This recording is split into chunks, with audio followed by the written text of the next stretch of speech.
What up? What up? What up? What up? What up? My God, what's going up? on? What's going on, Killer? How you feeling, man? How you feeling? I'm good. I see you got the sleeves off, man. You got the shoulders up, bro. You must be Look feeling at really you, good I'm today. good, dog. You know, we got the custom tees, but hey, man, we back with another episode. You know, we always want to start the episode with a lot of gratitude of thanking everybody who watches the episodes, comments, tell us how much you guys love the information we give you guys and how much you love the entertainment that we provide. So as long as you guys are commenting and telling us y'all love us, we're gonna keep coming back with more and more episodes. So Jamal, what do we got on the docket for today? Man, this episode's different. Okay. I don't even know how to explain it. When we first started this podcast, we said that we wanted to be the voice for athletes. We wanted a platform where athletes could come on and feel comfortable. And if they have a story to tell, we want it to be that podcast. So it just so happens we have two special guests today. Some stuff recently happened. Stuff was said about them. Comments went wild on IG. So we brought them here today to let people hear their side of the story, let their voices be heard. And that's how we're going to rock out today, man.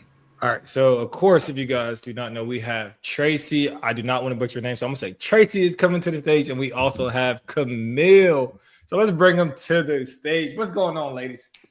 Hey. Thanks for joining us. Thanks for not butchering my last name. I appreciate it. I didn't want to mess it up, so I hope we're on first name basis. If not, then I apologize.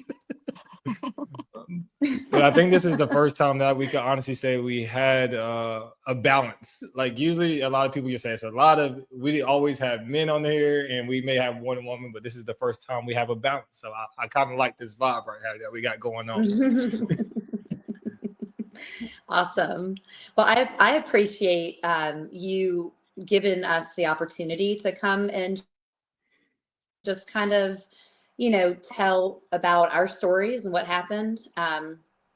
Is it okay if I just get into it? Yeah, absolutely. The word is yours. Go ahead. Yeah. Okay. So it's not probably real hard to figure out, but I have been disqualified from the 3 shows that I competed in this year.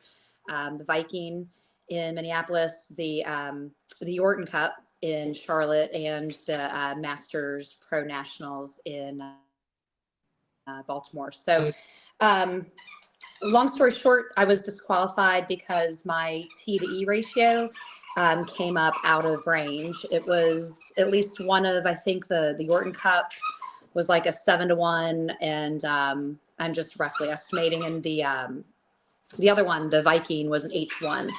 And I was completely floored. I had no idea that there was even any chance that I wouldn't pass a drug test. So long story short, I did the IRMS test. I was, freaking out when I found out that I failed. And so I, of course, paid immediately to get that additional testing done. And when it came back, it took about a week and a half maybe.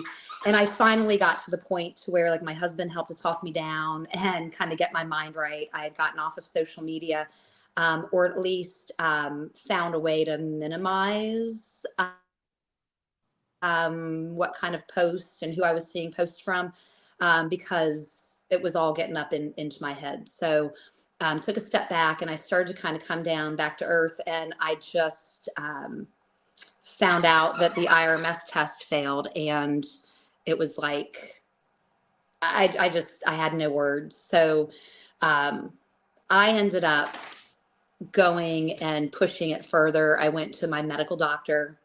I consulted with the functional nutrition and dietitian that I had been working with on hormone balance and adrenal functioning and gut health and all of that stuff after last year's shows. And started to try and look back at blood work numbers, kidney function, everything, just to figure out, what could have happened. So I'm going to give a little bit of backstory. After I competed last year at the Orton Cup, I was coming out, I was reversing. I thought, I want to go get my hormones checked, because I was told that when you compete, that a lot of times it's just throws your body out of whack. And I already knew that I was postmenopausal from hormonal tests that I had done in February of 2024. So I wanted to check in November and see what was going on. So met with Allison Fehrenbach, who was the functional coach that I was working with, and did the adrenal test, found out my cortisol levels were awful. My naturally occurring DHEA in my body was almost non-existent. My testosterone level was definitely postmenopause level at total testosterone blood serum was like at a 10. And thyroid, had hypothyroidism, kidney function wasn't that great. So all of this stuff was going on. So I worked with her to kind of regulate, work on recovery, work on, setting sleep wake times, working on nutrition, all of that stuff. Because of the testosterone and the DHEA and all of my, like, the sex hormones were all out of whack, I was talking to my coach, Joe Franco. I talked to my husband, just looked online about DHEA, because I saw on the OCD website, all the way down at the bottom of the banned substances list, I know you can't do hormone replacement. I know you can't do thyroid medication, but it said that you could take 100 milligrams a day of DHEA. And so I'd started to think about it. I was researching it. I looked to see, like, what kind of benefits could come out of taking DHEA, looked at what side effects there could be. And I didn't consult a medical doctor. I didn't go and say, hey, I want to take DHEA, because it was on the website. It was available over the counter. I didn't have to have a prescription for it. And since it said that you could take 100 milligrams, I thought, okay, well, I'm going to take 25. And so end of January of this year, I decided to finally, I was like, all right, let's see what 25 does. So I was taking it about a month, didn't really notice a whole lot of change. So I thought, well, let me just take 2 pills a day. I'll do 50, still well under the 100 that is accepted on the OCD website. So I took 50, let's just say it was maybe a month after, a few weeks after, and I started to notice that I was breaking out a little bit. I was like, nah, I really don't want to mess with that. So I cut back to 25. And I was taking 25 milligrams of DHEA all the way through my training, my peak, even on the mornings of the competitions. So that was the only thing that I don't even take creatine. I don't take BCAAs. I don't do any of that other stuff. I get protein through my food sources. So that to me was like, okay, how did that play in this drug fail? So I wrote to Allison, the functional coach, and told her what was going on. She had all my lab work from last year. I sent her my blood work that I had done 4 weeks before the Viking, which showed that my kidneys were in stage 3A chronic kidney disease, because my EGFR, my BUN, and my creatinine were all screwed up. I asked her if the kidney function could affect the metabolism and utilization of the DHEA that I was taking. So she reviewed it. She reviewed all of my blood work, and she provided me a letter about how that DHEA and my kidney situation could have affected that T to E ratio and the metabolites that were in my system, which is why I failed the IRMS test, because it did come from an exogenous source. But she also brought up a good point as she was reviewing my blood work, that failing a TE test ratio isn't solely on the testosterone.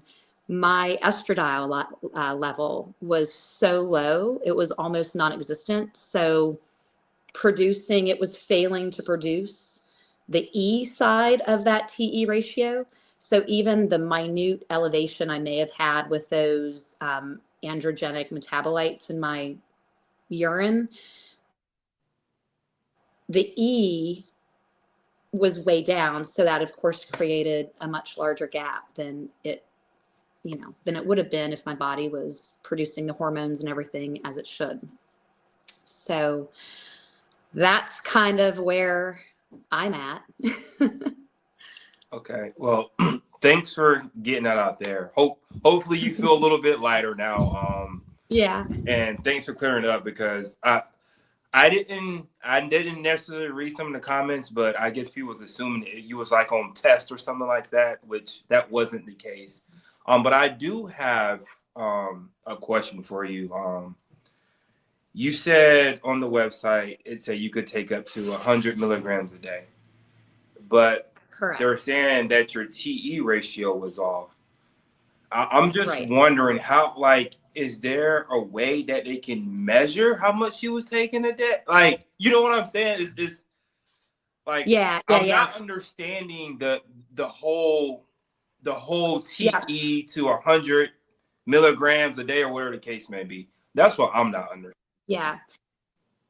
So in part of this, I highlighted something that I wanted to point out. So Allison had put, where was it?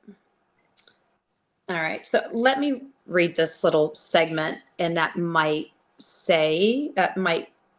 give a little bit more information. So in her professional statement, she had noted that the high TE ratio can result from relatively low epitestosterone production, which is what I mentioned, not from elevated testosterone.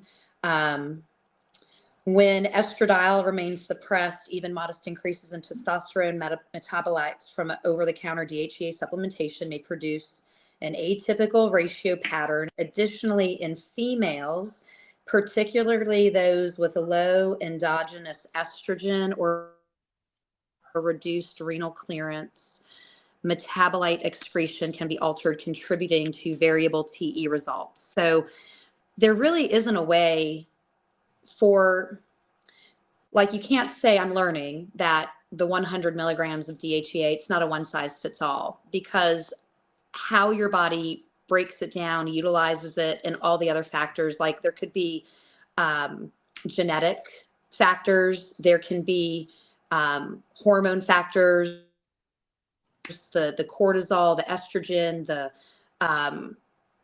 even if you're overtraining or you're stressed or you're dehydrated, those are all things that she's noted in here that can affect that output. So you really, if you wanted, like, one thing that I wish had been noted is that, yes, you can take up to 100 milligrams, but you really need to get blood drawn on a regular basis, or we're not even a blood draw, because my blood serum testosterone is fine. It's the urinalysis. The only issue is, I guess, that I'm saying is, can you just go to your regular doctor and get the same kind of urinalysis done that you get when this is sent off to the doping, to check for doping? Like, I don't know if you can actually measure that, because everybody's going to be different. So that 100 milligrams is definitely not a one size fits all. And I think that's where this could be a warning for other people that are out there. I was naive, I guess, just to think, all right, well, I'm taking only a quarter to a half of what they say is acceptable, and I can't prove what I took, right? Other than it was just my word.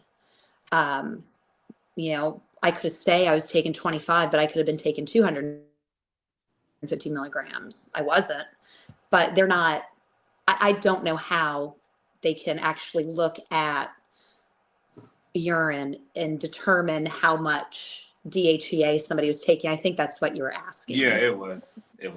Yeah. Don't go anywhere, Tracy. Hold tight. I like the way. Yeah. Hold on, Eric. I see you about to say something. Let's get Camille's side real quick. Well, her story, and then we can merge everything together, and then we can sit back and ask the question. So, Camille, the crazy thing about you is when all this happened, or when all this started going online, nobody knew about you. I think everybody figured it was Tracy that everybody was talking about online. Then your coach came out and made a post. And then that's whenever I was like, wait, hold on, Camille? So just give us your side, or what happened to you, and then we'll go from there. Yeah, so so everybody saw the post that my coach made, Cliff Wilson.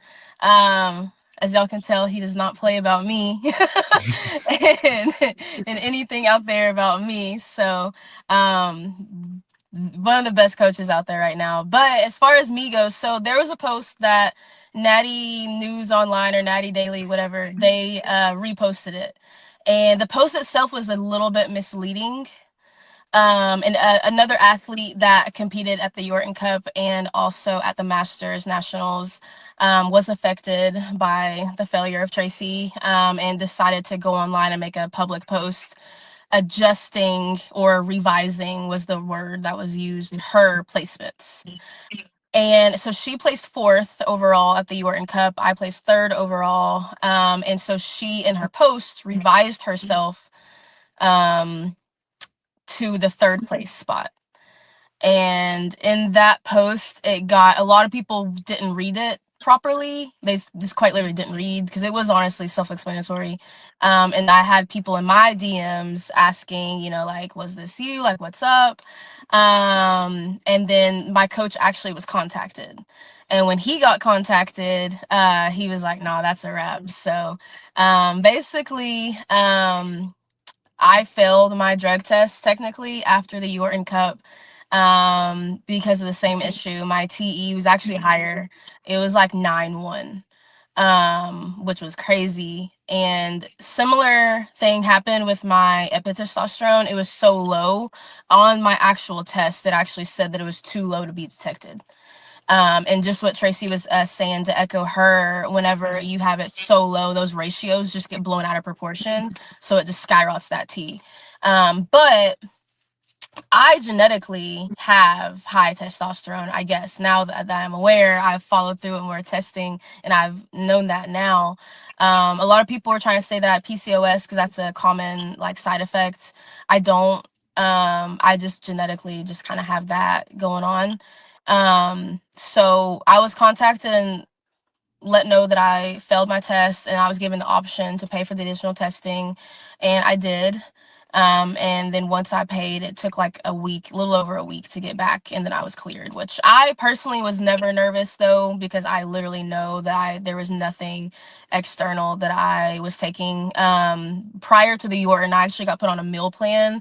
So I cut all out of artificial sugars, anything dyes. I mean, I wasn't taking, just like Tracy was saying, I don't use pre-pump, BCAAs, EAAs, like nothing that could have been potentially, that it. So with my thought process, because I didn't know that I actually had high testosterone, I was getting a little skeptical. I'm like, no, there's no way. So I'm like, little Cam, I might have been messed up with a Kaylee or something, but no, it came back, and I was clean, of course. But the thing that I do want to say, which I with bodybuilding, we all know genetics play a big part in this sport.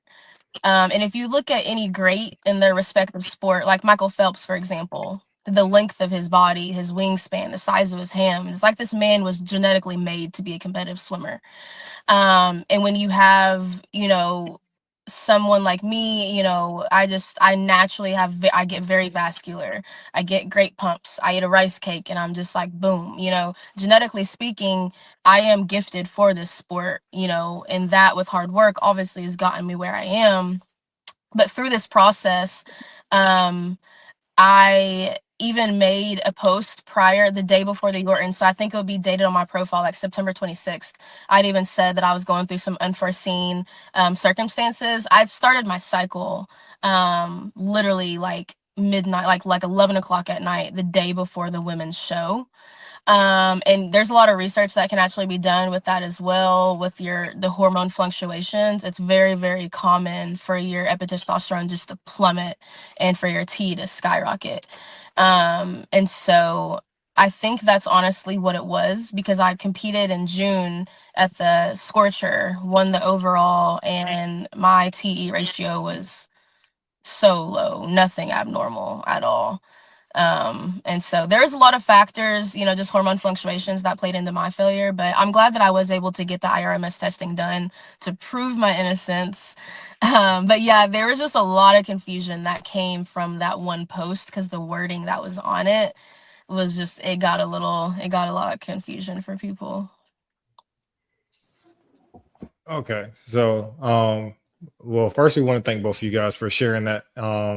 But secondly, I kind of want to go into, I have so many different avenues I want to go, but I'm going to go first into, I guess the contact process, because of course, a lot of people do not know how that goes, especially from an athlete. So how were you contacted? How long ago? I mean, how long did it take for them to contact you and things of that nature? What's that process look like?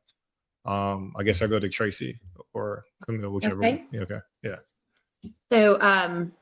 So it was October, I think it was like October 26th. My husband and I were driving back from a trip we took to Cincinnati, and I opened up my email,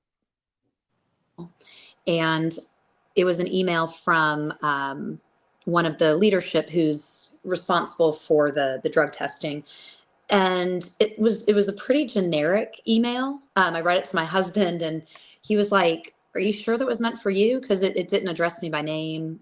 It kind of said like competitors. So to me, he gives, it almost sounds like something happened to somebody, and they're fishing to see who, like trying to like, I don't know, draw you out or whatever. But it specifically just asked if you were taking anything other than, or if there was anything that you failed to report to your examiner, which I assume was the polygraph tester. So then I replied back to that. And I feel like maybe it was the next day that I got a response back that said there was serious issues with the urinalysis of the Orton. But granted, that was my second show that I did, and I still hadn't had results from the first show from the Viking. So I was like, hey, what about the Viking? Because I still am waiting to hear back from them. And then it was like, boom, I immediately got that test as well, which that was also a failure. So I guess October 26th, and what Yorton was September 27th. So it was about a month after. So it was like 4 to 6 weeks total for that. And that started a whole long process that I'm still working to get my name cleared. I can go into that after. Gotcha. And Camille, was your situation very similar to that? It was pretty similar. Yeah. I got the same, I guess there's like a little, you know, save and push all button that we hit because it said competitors. The addressing was weird. I immediately had the same, it was weirded me out. The way that the email was sent, the way it was written. There's also some, I mean, I'm big on like punctuation. Like when I send an email, especially in business, which I consider this to be business, like I don't know, I'm gonna address you and I can't, you know, it was lacking. But that's nonetheless. But it kind of gave me like the chills. Like the first thing I did was the same thing. I was with my husband at the gym and I showed it to him, and then he was like, "Call Cliff." So I called Cliff, and then he was like, just, you know, be calm, respond honestly, like, you know, you have nothing to hide, of course. And I did.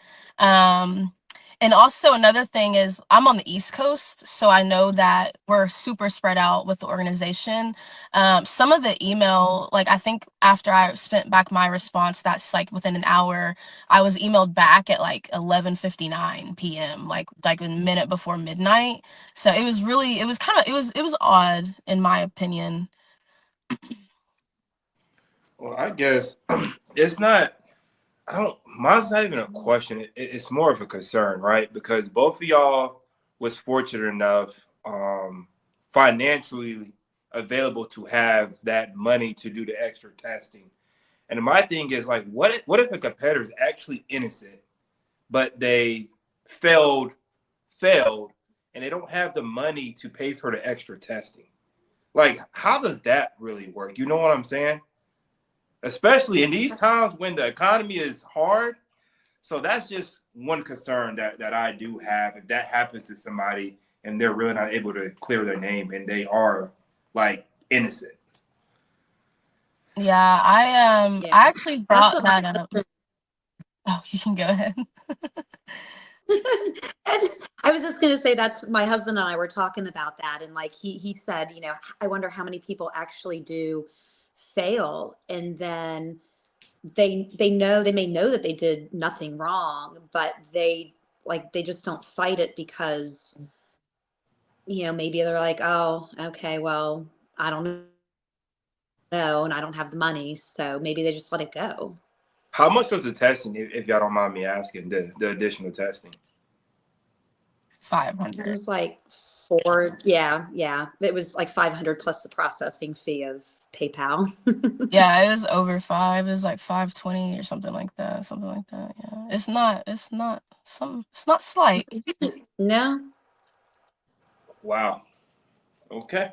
Yeah, what I was gonna say, I actually brought that up to this same representative that I've been emailing, corresponding with.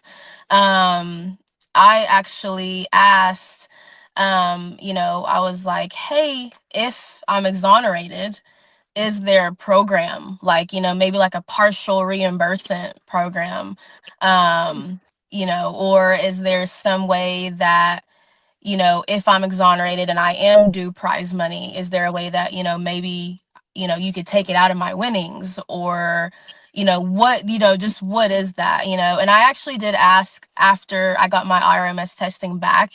I was like, I would really love, from an athlete's standpoint, I would love to be a representative for the athletes if the board meets or anything of that type, because I would love to, since being in this position, I would love to express some concerns, because I mean it's the holiday season right now, and you're billing me over $500.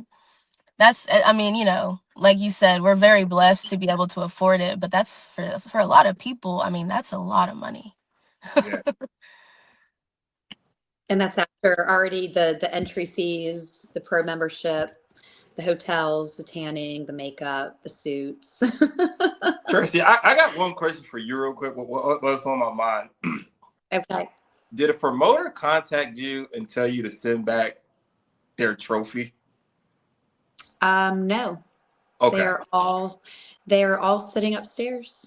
Okay, good. All right, go And ahead. yeah. No, you know, what I'd like everybody to know too. I mean, so for me, like Camille, I'm so glad that your, you know, your journey through this ended, you know, is kind of like wrapped up, and it ended on more of a positive note. Because this, I would not wish this process on my worst enemy. You know, it has been a heart wrenching, soul crushing.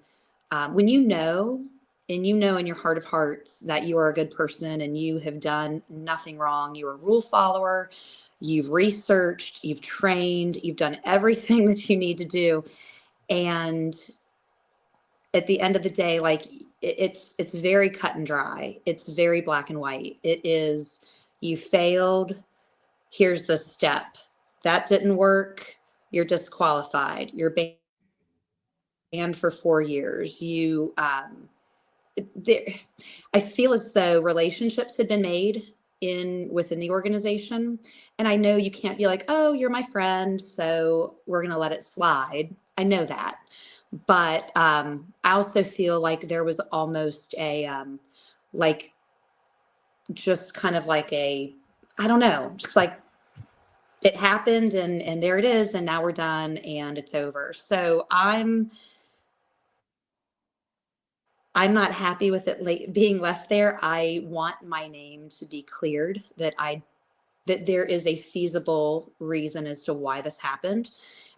So that letter that I mentioned that I had Allison create, I've actually submitted it to the leadership team, because I was told that if I can have a medical document stating, claiming, I guess backing up what I'm claiming, that they would take it to the CEO of the lab that does all of the reports, the drug testing.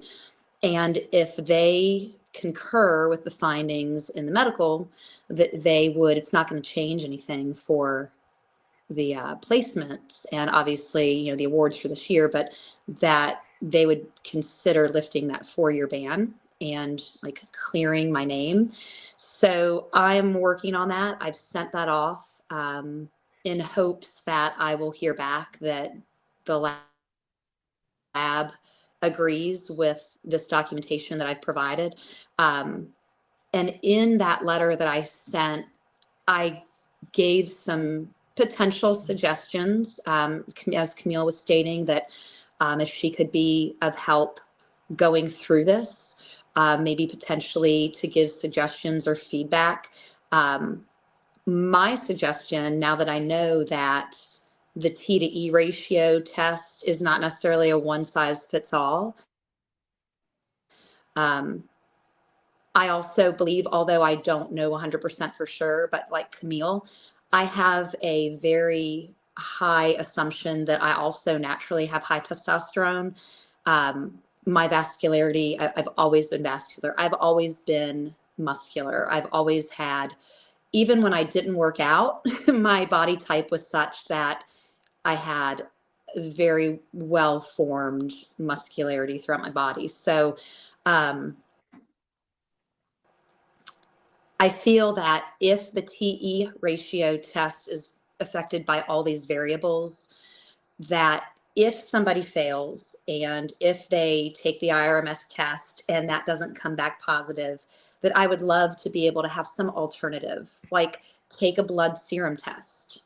You know, I know the one that I had done, even though it was 4 weeks after the show, if there was some way to speed up the process, and they could find out that you fail your urinalysis within like 2 weeks. And then you could say, okay, well, I want to opt for a blood serum test. And then maybe you go and get that blood serum drawn, you know, wherever, and it's sent directly to the OCB or whomever as an alternative. I just feel like there has to be another way for there to be testing that's available that's appropriate for the individual who's being tested, if that makes sense. And maybe it's not feasible, but if I can provide any guidance or suggestion or help that's going to help future athletes down the road to have to be able to avoid this, it would that would at least be a win on my part. Yeah, and I think that's the one thing that me and Jamal always says, like when something is to happen to, you know, maybe one of us, maybe we can be the example to make it the process or whatever it is better, right? And that's honestly like what I said. I was always wanting to leave the sport better after I leave than when I came into it, right? I do have 2 questions. I've been crossing my fingers and trying to hold these questions in. Because if people do not know you two guys, I highly recommend you guys go follow their page or look at their page, because the one thing that we had one talk with one, I'm trying to think of her name. What's T Fitty real name? I'm pretty sure, I don't know if you guys know her, but she was figure as well. Oh yeah, definitely not her. Super solid competitor. And I guess the point I'm getting to is both of you ladies get super shredded. Which means you get to extreme low body fats and things of that nature, which I think even Camille, you spoke about your period, and that's the conversation we had with her. Do you think that, I think both of you guys competed for, like, you had to be in prep early because both of you guys competed rather early in the year. I know you competed at the Viking, which is later, but you had to be on prep before that. And I think Camille, you started competing back in July or something, your first show? June. So both of you been in prep for a very long time. So do you guys think that process of you competing for so long, getting to such low body fat, possibly could have, you know, that's probably what could have contributed to your TE ratio? Yeah. Camille, do you want to go? Yeah. I think it definitely could have, for sure. That's another thing that my coach Cliff had kind of touched on that video that we collabed on my page, that there just kind of needs to be a little bit more research done on it and how it affects you. I started prep honestly in November of 2024. Had to pull out because I moved from Germany back to the United States. And obviously, like moving your whole entire life across the world, like, we're just going to chill out for a little bit. So I pulled out and then resumed prep in January. And pretty much all of 2025, I've spent prepping. And so I definitely do think that there was, as a female, as a young female as well, just like the hormones there. I mean, I know that they definitely, at the time of the you were in, were definitely shot. And so I feel like that does have a lot to do with it. I even wish that there was almost a way of disclosing that to, prior for female competitors, because it definitely does. And this is proven, how it does affect it as well. Yeah, and as far as I think that definitely being in the state of prep where you're reduced calories, just the strain that it puts on your body and how it does affect your hormones, not necessarily the fact of being that you're shredded or super lean and defined. I think it's what that state does to the internal workings of the body that that definitely can screw it up. And I know, just like I said earlier, that I've been told, because again, this is only my second full year. I didn't start even like lifting big girl weights until June of 2023. I was teaching my exercise classes with like 5 and 10 pound dumbbells, so so really the metamorphosis of my body that has taken place over the last 2.5 years or even 2 years and a few months, has all just been because of my change in the way I work out. But nonetheless, I know I mentioned that kidney functioning. I did look back on the graphs that were on my lab report that showed, because I had also had the blood work done since 2023, 2024. So I didn't realize this, but my kidney function kind of went up in the good range as I was like when I was just training in my off season. So like January, February, March, the blood work that I had done there, my kidneys were good. And then you could literally see last season and this season, as I went down to August, when I had my blood work done right before I competed, that's where I fell below into that like bad stage. And then in November last year and this year, when I had my blood work done, it like just came up right to the like positive side. And I'm sure when I go and have it done in February again, it's probably going to come back up. So not only is it going to screw up your hormones, but it can screw up different functioning of your body. And the body, obviously all these things work together, right? So when you're in prep, yeah, I mean, I think it just damages your body and things aren't the way they're supposed to be. Absolutely. So I kind of want to go in a different direction here. I'm a big advocate of mental health, and I'm glad both of y'all have amazing husbands and friends that have supported y'all through this time.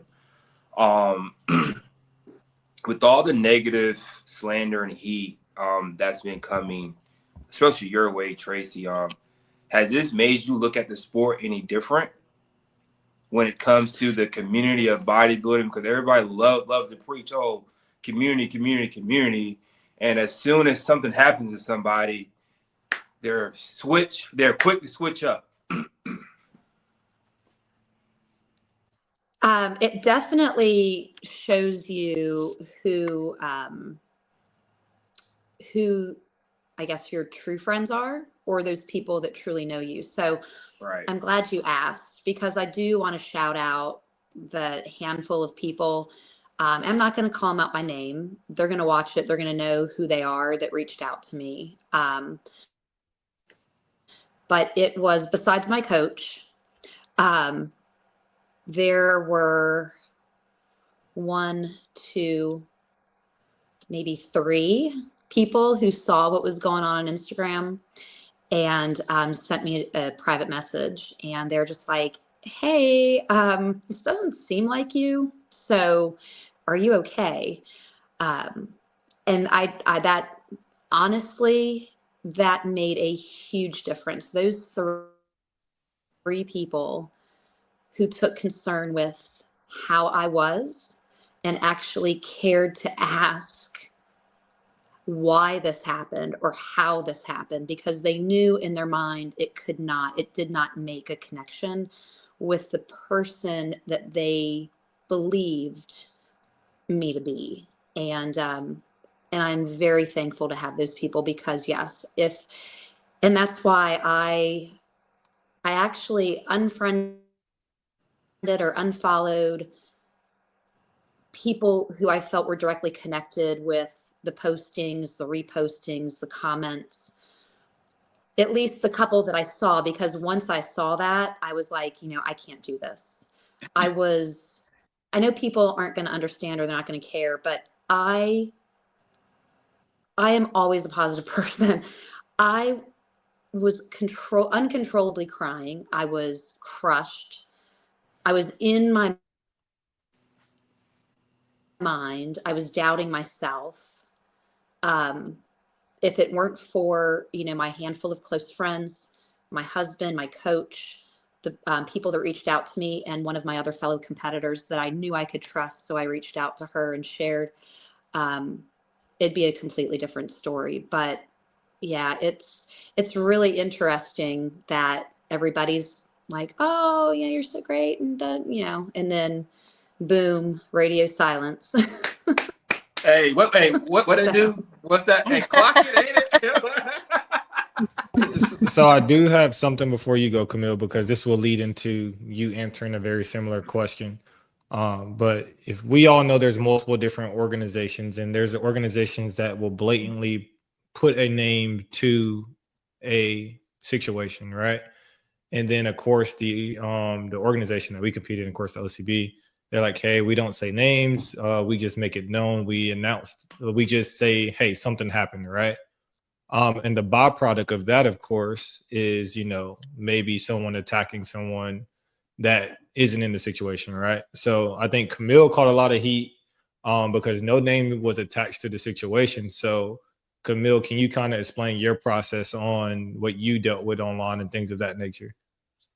Yeah. There was deleted comments. They know who they are. I have screenshots. We don't need to post them. Like I said, people were messaging my coach, it definitely did affect my mental. I'm a very, I guess I have thicker skin, so it wasn't damaging to me in the way that I guess my mental health actually did take a toll. However, my training did take a toll, which as a bodybuilder, I mean, it's just as bad.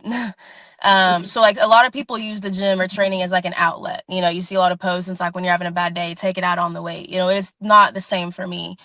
When I'm training, when I'm in the gym, when I'm lifting, when I'm doing cardio, that is, like I said, I do this for fun, but I also do this for sport. I also consider it business. There's just a lot more mental focus that goes on as far as me and my head.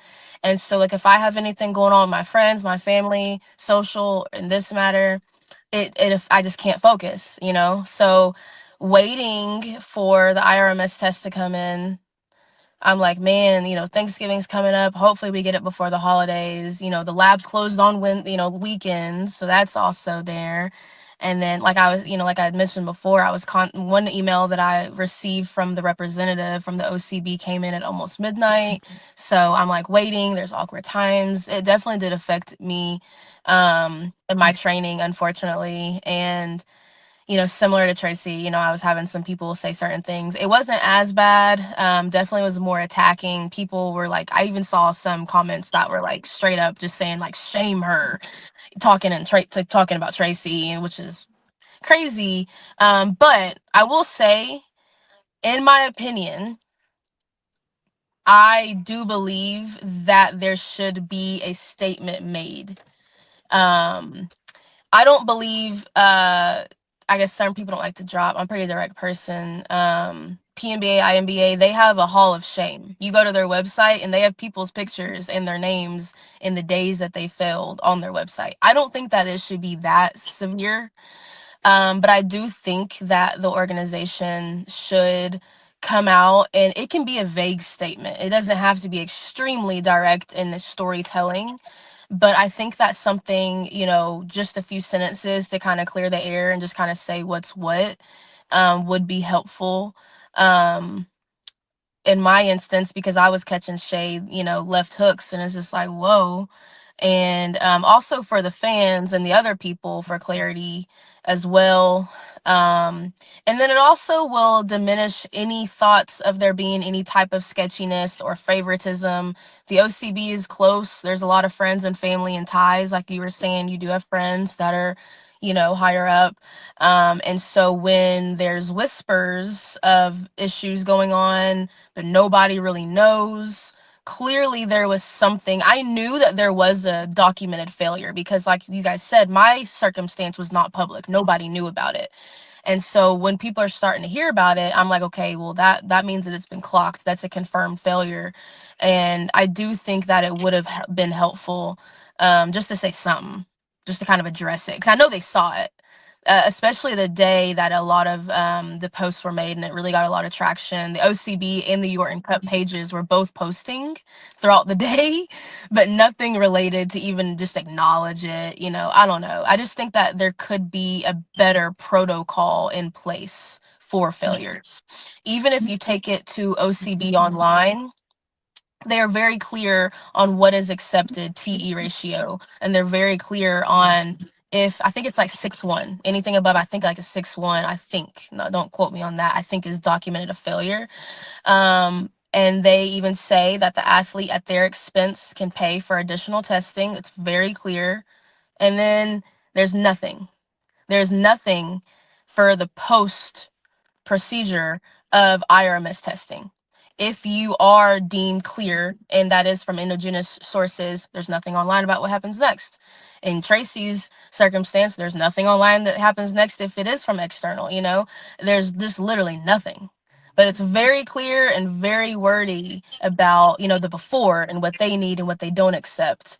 And then the post-ops is kind of disappointing, to be honest. It's a little bit disappointing on how there's not really a procedure in place. There needs to be something more in place, a protocol for what happens, on that side.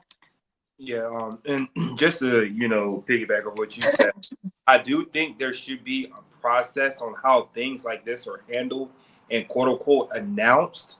The way the way Tracy was handled and the slander she got, I think that's totally unacceptable. By so many people inside the organization commenting. That's supposed to be. I'm not even going to get into that, but I'm just glad Tracy has, like I said, the support, and she's mentally strong. Because honestly, some people can't take that, and if they see some people talking about them and slandering them on their name, like that, I'm not trying to be funny, but they will go off themselves because people are literally talking about them. So I just think that whole situation should have been handled a lot better than what it was, for sure. I was, when I was going through this process, because again, like Camille said, like there's nothing to know what's expected. So when I had been communicating back and forth with the representative that had contacted me about the failure, I even asked for a face-to-face Zoom meeting because I had questions, and I did get it. But it was, and that's when it was agreed upon that if I came up with this medical letter of findings, that they would submit it and see if it can be agreed upon. But I just wanted to know, like, what happens now? Like, how is it communicated? When is it going to take place? And I was told that, just like Camille said, that they contact the promoter, they let them know that their placements have to be revised. And I was like, well, I was worried about how it was going to be posted and who's going to say what. And they said, that's what we do. We keep it private, but we can't control what other people say. And I understand that. And again, I haven't seen them with my own eyes. I'm only taking it from what like people like you guys are saying. I was told that the post in question, the one about the drug testing and the having positions being taken from somebody, and the subsequent one to follow with like revised placements. From my understanding, those were shared to OCB official page and the OCB Chesapeake Classic page. And so to me, that's like the organization. I don't, you know what I mean? You get what I'm laying down? I feel you. Hey, Like listen. I feel you. Like I get it, but if you say that you're keeping it private, but then you're going and spreading stuff that's alluding to, you know, certain things, like it just, I don't know, it just seemed a little sad to me. That's all. Yeah, and I think ultimately, like, kind of to round it up, is almost like if you're saying we're going through this process, it's almost like hypothetically, if this was legal, right? If I'm in due process, if I'm in the middle of a case, why are we saying that this is the final verdict of my case before my case is solved?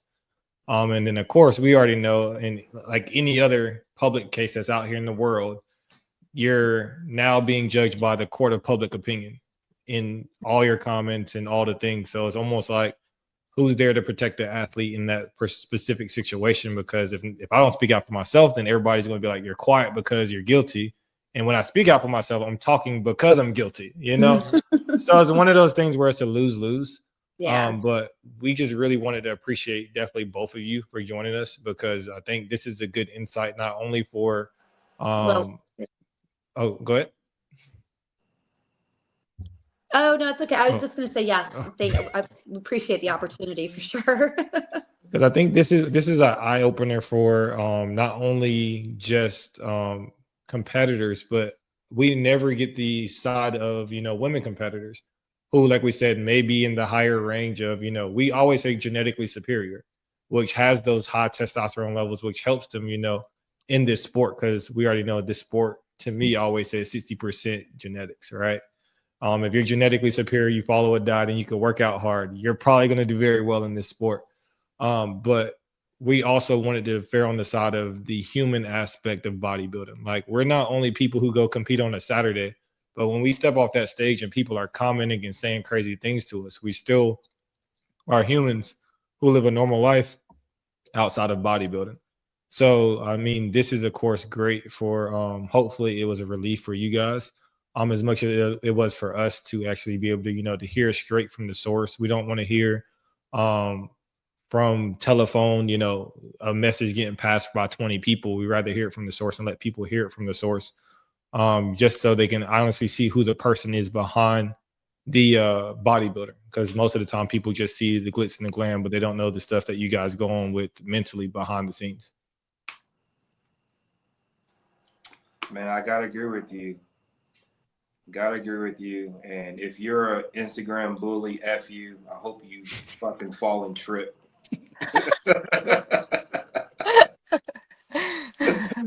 But do you ladies have anything to take us out with? Any comments, any remarks? I do. So I just want to just say it, just a blatant statement, so it can be out there publicly. It's about to be good. No. I do just want to be honest though. I am, and I always have been, a natural athlete. That means a lot to me. It really does. I'm younger. I think like for the overall for figure, I was like the youngest one. I think that was in the overall, honestly. No, one of. Anyways, who cares? My point being, I have a lot of room to grow, and it's always been one of the things that I've advocated. The reason that I chose the OCBs, because it is a larger organization that has a lot of shows. They're worldwide. They're a little bit easier. Now they're international now, actually. So it's a little bit easier to access. But also with just being younger, having the genetics for this sport, there's so much room to grow and to build. At, you know, each decade you can continuously get better. And honestly, the greats of this sport are older. You know, you're 30 plus. And so it's always meant a lot to me to try my hardest building myself up naturally to the point where I feel like I am at like as best as I can be, which I'm far from. And that's one of the reasons why I chose to be natural and stay natural. So it means a lot to me protecting that identity.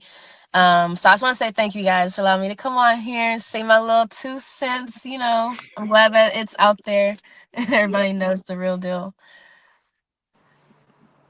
Tracy. And then I'll take it from the other end of the age spectrum. I doubt I was the oldest person, but at 52, postmenopausal woman who is still very competitive in a natural, and I will underscore that word, natural bodybuilding. Because I feel as though what I did to try and help enhance my quality of life by taking a substance that is well listed, that it is A-okay to take, that I hope to continue, whether my future is to compete again, compete with the OCB, compete with another organization, or maybe I take this as my opportunity to walk off into the sunset. But I hope I continue to be a role model and an inspiration for women of any age, but specifically women who are aging gracefully and staying active and fit. So I'm sure there's going to be comments. I'm sure there's going to be good press. I'm sure there's going to be bad press. But at the end of the day, I'm just happy that you all gave us the platform to be able to speak our truth. And I know I rambled a lot, and I know I said a lot of big words. And I want to thank you. So thank you very much. I appreciate it, and may God bless you both. Thank you. Hey, thank y'all for joining us. This is what we do. We are definitely a voice for the athletes, and we're trying to make it happen, man. So thank y'all for coming on and telling us your story. Sure. And you know, Yeah. oh, go ahead. Oh, just said thank you. Oh. And we always wrap it up with, of course, make sure you check out our sponsors, Chulaware, and use the code ESHEL10 just eShell10, Carolina Muscle. But until next time, thank you again, ladies. We are out. Peace. Peace.